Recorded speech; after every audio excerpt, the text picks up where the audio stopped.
دوای تێپەڕبوونی 100 ڕۆژ بەسەر پێکدادانە سەربازیە چڕەکانی ساڵی 2026 جیهان تێگەیشت کە هاوکێشە سەربازیە کلاسیکەکان گۆڕانی ڕیشەییان بەسەردا هاتووە.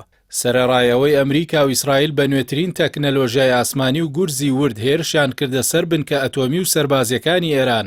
بەڵام جەنگەکە بەو خێراییە کۆتایی نەهات کە بەرپرسە سەربازیە ڕۆژاواییەکان چاوەڕێیان دەکرد کە شکستی استراتیژی گورزی یەکلاکەرەوە نیشانیدا کە جەنگی مۆدێرن چی دیکە تەنیا لەسەر بنەمای هێزی ئاسمانی نییە، بەڵکو لەسەر بنەمای خۆڕاگری ژێرخان و توانای درێژکردنەوەی ململانەکانە بۆ ماوەیەکی نادیار. یەکێک لە هۆکارە سەرەکیەکانی ئەم شکستە سەربازیە بۆ ئابووری جەنگ دەگەڕێتەوە کە تێچووی درۆنێکی هێرشبەری ئێرانی وەک شاهید 136 تەنیا $35,000 لە کاتێکدا موشەکی پاتریۆتی ئەمریکی کە بۆ خستنە خوارەوەی بەکاردێت $4 ملیۆن. ئەم جیاوازیە گەورەیە تێچووی بەرگری 100 ئەوەندەی هێرشە وای کردووە ئێران ستراتیژی هێرشی گشتگیر بۆ پەکخستنی سیستەمە گرانباکانی ئەمریکا بەکاربێنێت لە کاتێکدا ئەمریکا تەنیا 172 موشەکی پاتریۆتی لە ساڵی 2026دا بەرهەم هێناوە، لەو جەنگەدا زیاتر لە 1000 موشەکی تەقاندووە. ئەمەش بووەتە هۆی دروستبوونی قەیرانی کۆگاکان و لاوازبوونی توانای بەرگری. لە ڕووی سەربازیەوە ئێران 2 دەیەی ڕابردووی بۆ ئامادەکاری جەنگێکی لامەرکەزی تەرخان کردووە.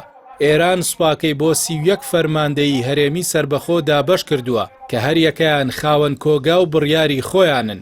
ئەوە وای کرد تەنانەت دوای کوژرانی فەرماندە باڵاکان و لێدانی ناوەندەکانی بڕیاری هێزە موشەکیەکان لە ناوچە جیاوازەکانەوە لە وەشاندنی گورزەکانیان بەردەوام بن. ئەمە پێچەوانەی ئەو جەنگە بوو کە ئەمریکا لە عێراق و ئەفغانستان ئەنجامیدا کە تێیدا تێکشکاندنی هەڕەمی سەرکردایەتی دەبووە هۆی هەرەسێنانی خێرای دەوڵەت. لایەنێکی دیکەی ئەم شکستانە پەیوەندی بە بەکارهێنانی جوگرافیاوە هەبوو وەک چەکێکی کاریگەر. داخستنی گەروی هورمز لە ئاداری 2026 جیهانی تووشی شۆکێکی ئابووری کرد. ئێران بەبێ ئەوەی پێویستی بە کەشتیگەلی گەورە بێت تەنیا لە ڕێی هەڕەشەی درۆن و مینڕێژکردن نرخی نەوتی گەیاندە $120 و بووە هۆی پەککەوتنی 10 ملیۆن بەرمیل نەوتی ڕۆژانە. ئەمە نیشانیدا کە هێزێکی ناوچەیی دەتوانێت لە ڕێی تێکدانی ئاسایشی ڕێڕەوە ئاویەکان کاریگەری بخاتە سەر گیرفانی هەموو هاوڵاتیەکی جیهان و فشارێکی سیاسی گەورە لەسەر حکوومەتەکان دروست بکات.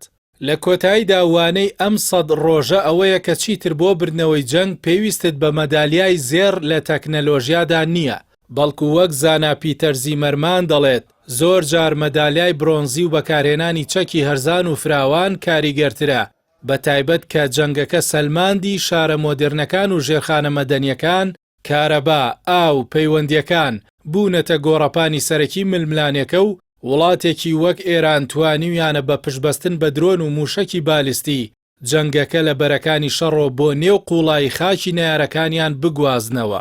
ئەمە شوای کردووە شکست پێهێنانیان بە شێوازە تەقلیدیەکان مەحاڵ بێت.